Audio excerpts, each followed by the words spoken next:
right, here's a bonus question for you. This question's not going to count against you if you get it wrong. You don't have to do it if you don't want to, but this is just for those of you who want to take your thinking a little bit further and just get your brain going a little bit more than it has been on these problems. And I know you guys have worked really hard on these other word problems, but I just thought this one might be a little bit different, and it's kind of fun and challenges you.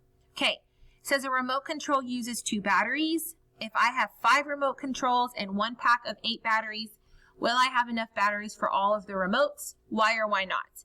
So what I want you to do is you can use this little remote and these batteries to demonstrate your work. And then I want you to make sure you explain why or why not. So tell me in a sentence, why do you have enough batteries? Why do you not have enough batteries? So you can tell me, no, I don't have enough batteries because, or yes, I have enough batteries because. So that's what you're going to do here on this slide. Have fun.